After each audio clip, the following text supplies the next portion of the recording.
Hey everybody, and welcome to my YouTube channel. Um, for this YouTube channel, it's gonna be a book club. This is my first video, and probably will be my last. Um, but if I could get this to 5 likes, then maybe I'll do another one. Alright? Okay.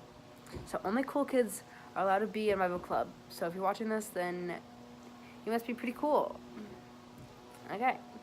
So, I'm starting this book club for this project I'm doing in English class. It's called the Mirrors and Windows Project. It's basically about seeing myself through a story, like seeing yourself in a window, and then looking through a lens in the story, like looking through a window. So that's pretty cool. So the book I got was given to me by my lovely English teacher. Shout out to Miss Jackson if you're watching this. I love you. But so the book I got is Trouble is a Friend of Mine. Take 10% off your purchase at GNC on me. Maybe this can be like a giveaway or something. So stay tuned. But this is the book I got from Miss Jackson. It's called Trouble is a Friend of Mine. So it's basically about, let me see, this girl named Zoe moves from New York City to a small town in like New York. So she's kind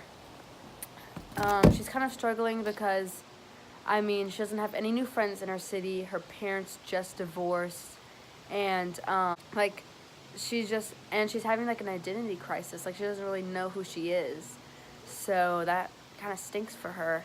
But like the first week that she moves in, this boy comes knocking on her door, named Digby, and he's asking her like these weird questions, and she doesn't think much of it because she's like, this is a new town, like I don't know anything about this town. But they end up, spoiler alert, getting really close in the story, which I'll continue to tell you about. But before she moved there, a girl named Marina went missing a couple months before Zoe, the main character, moved in. So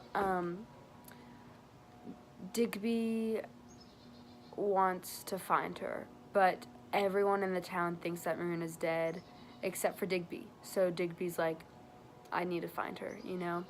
But no one will help Digby because they're all like, Marina's dead, you know, like she's been missing for months, no one's found her. So Digby sees that Zoe's moved in and he wants to use Zoe to help him find Marina.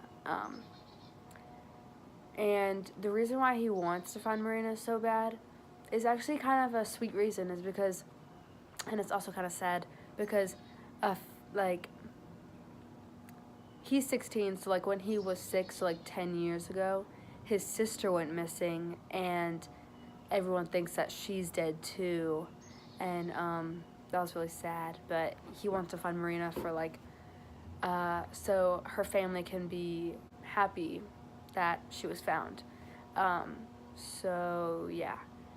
So Digby ends up becoming friends with Zoe, and they do all this crazy stuff to try to find her. Like they like reveal secrets of the small town, like it's crazy. Like some things that they do are like they break into like a gynecologist's office. They break out of a school dance. They buy drugs from a drug lord. They meet crazy neighbors, and they try to get like out of a house with explosives. Like it was crazy. So a boy named Henry comes along, and he dated Marina. So they kind of take him. So Zoe and Digby kind of take him in to like, try to help.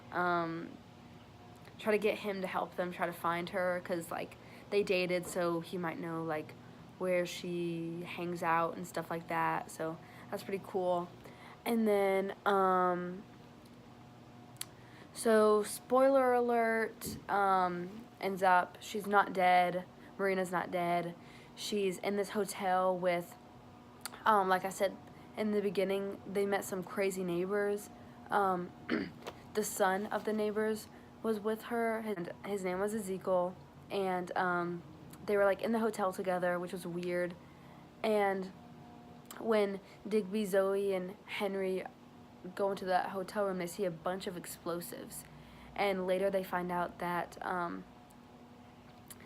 Ezekiel and Marina were going to blow up Ezekiel's house, because turns out that Ezekiel's mom was the drug lord that Zoe and Digby bought drugs from. They didn't buy drugs to use the drugs, they bought drugs to get more evidence and like get more clues to like solve this mystery, you know? But no drugs were used in this book. And so yeah, his mom was the drug lord, and Ezekiel wanted to kill his mom, actually, to get the drugs and sell them, and so they could just have a bunch of money, you know?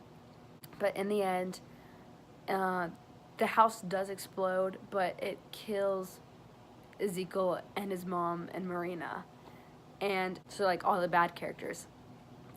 But then Zoe, Henry, and Digby make it out alive, so it keeps the good characters alive, which is good. So the theme of this book, in my opinion, is to kind of like judge your friends to see how, like, if they want good for you, if they want good things to happen to you, if they're proud of you when good things happen to you, or if they just want to use you and maybe like use you for popularity, use you for getting something that they want. Like Digby and Zoe got so much more popular by doing all these bad things, like breaking in the gynecologist's office. They got in the news for it, and the school loved them. Like all the kids loved them because they were on TV and they were famous, but they were famous for a bad reason, I guess. So, yeah, that's the theme. And then the author, Stephanie Tromley, I think she directed this book for teenagers, and mostly girl teenagers, because you're reading the book in Zoe's perspective. So I don't think a lot of boys would understand what's going on in Zoe's mind, but like I kind of did because I could relate to some of them. And so that leads me into the mirrors part of the project. I could relate to Zoe with some of her thoughts. Like, she blindly did the things that Digby was telling her to do, like break into the office and go into the house with explosives and break out of the house with explosives and get the drugs from the drug lord and all that stuff. Like, I wouldn't do that stuff because there's a line that I wouldn't cross, but like I do stuff because I don't want I don't like people being mad at me for anything, and I just want to keep people like happy and stuff like that. So I saw a little bit of me in that too, because I trust people a little too easily, and so when people ask for favors, like I'd be happy to do them, you know.